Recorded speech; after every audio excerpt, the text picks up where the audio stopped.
Hai, masuk ke pembahasan terakhir kita di bab 18 ini ya, cukup banyak ini bahasannya. Di sini ada macam-macam makna dari maini ya. Kenapa bermacam-macam makna dari maini? Karena maini itu bisa berubah maknanya tergantung kata apa yang ada di belakangnya atau yang ada sebelumnya, yang ada di sini nih, yang di nyara-nyara ini ya. Nah, di sini ada tiga makna maini yang akan kita bahas. Entah memang segini, entah memang atau misalkan maknanya ada lagi. Yang jelas kita hanya akan membahas tiga saja untuk sekarang ya. Saya juga belum tahu nih.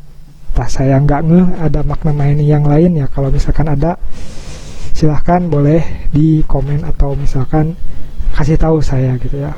Sih ada makna maini yang lain gitu. Hai. Kita mulai dari makna maini yang pertama ya. Nah, di sini ada taberu maini teo araimas. Ya. Ini takut nggak kebaca, saya pakai furigana deh ya. Taberu maini teo araimas. Nah, di sini bungkainya gimana rumusnya?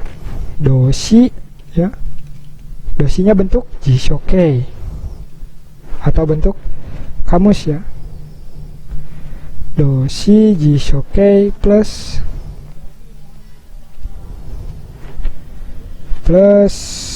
maeni ya.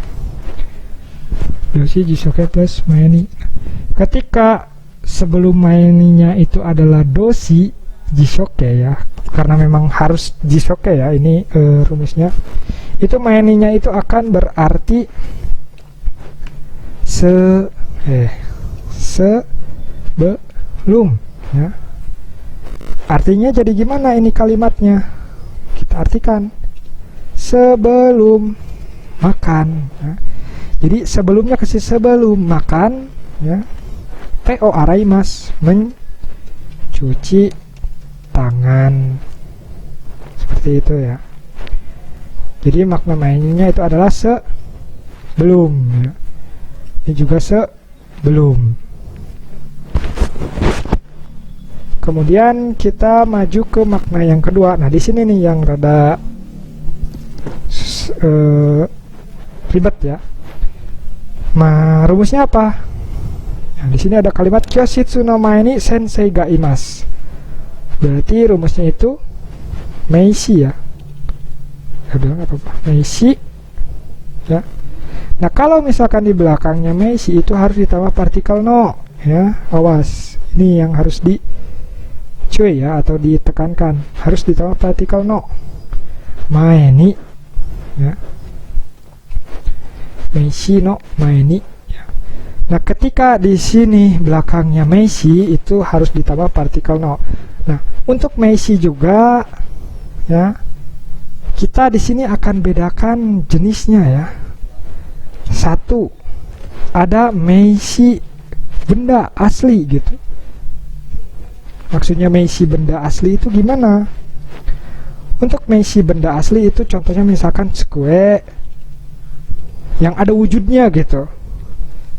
Meishi yang ada wujudnya. Tsukue kan meja ya, ada wujudnya. Kemudian isu misalkan. Terus kayak yang di atas itu kyoshitsu ya. Tsukue apa? Meja, isu, kursi, kyoshitsu, ruang kelas ya. Meishi benda.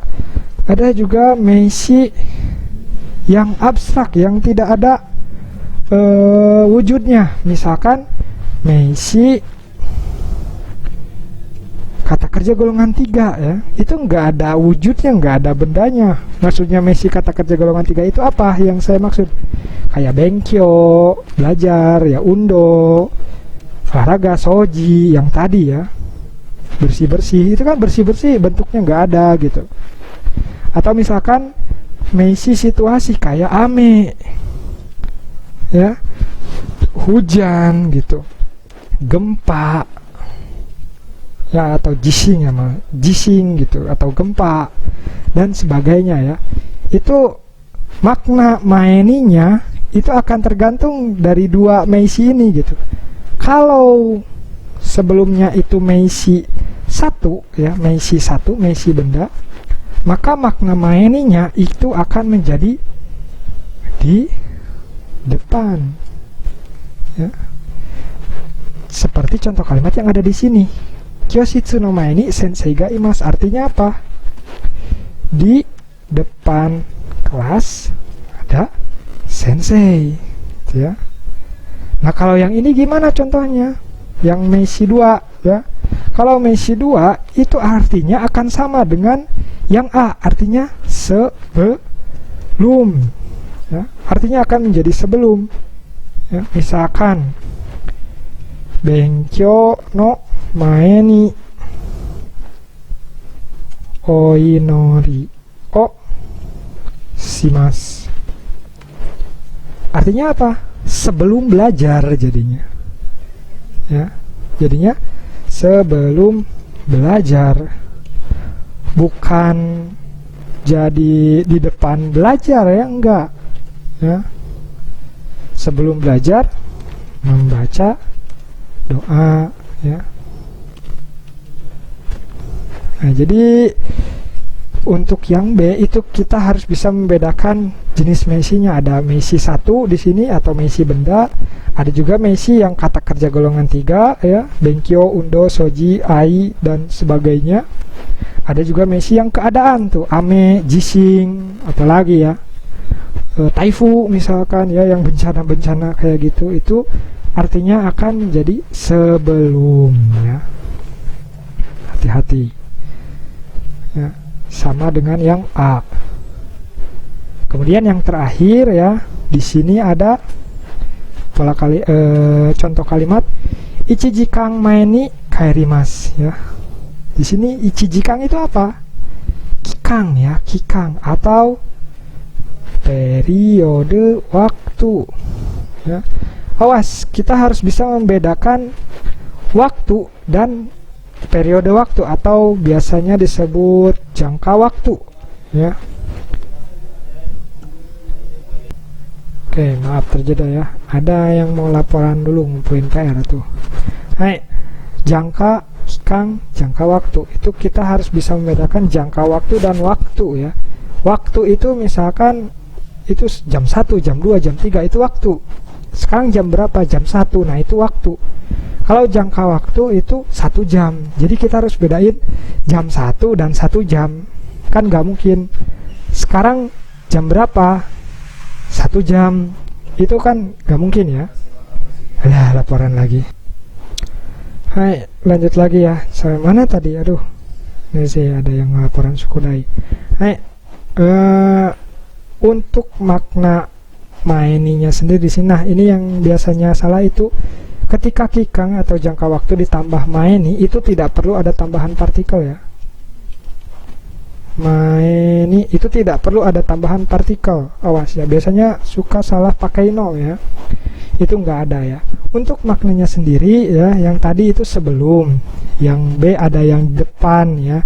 Nah, untuk yang sekarang itu maknanya akan menjadi apa jadi saya jadi lupa, ya.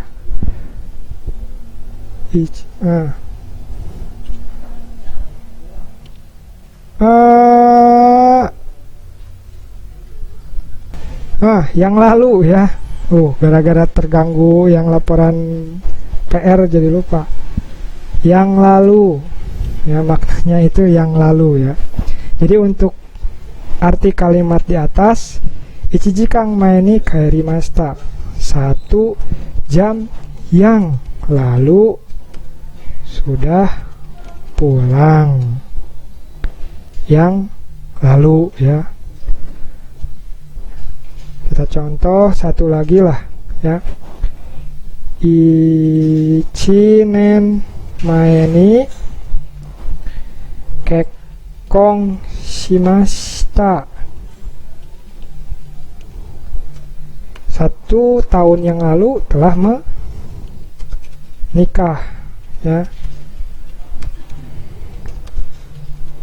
Oke, kurang lebih seperti ini, ya, pembelajaran untuk bab 18. Silahkan latihan, ini lumayan banyak juga, ya.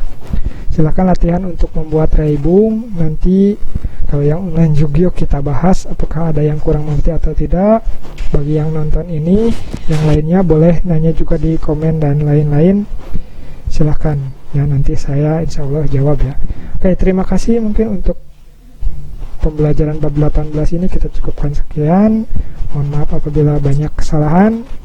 Terima kasih. Wassalamualaikum warahmatullahi wabarakatuh.